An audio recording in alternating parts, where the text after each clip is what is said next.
here's our trough of strawberries, nice and easy. Literally just lifted them from the pots that they were in.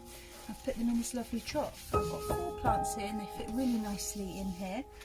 I think I'm going to keep them in the greenhouse to keep them nice and warm and sunny, and hopefully we'll get some lovely strawberries from these again this year.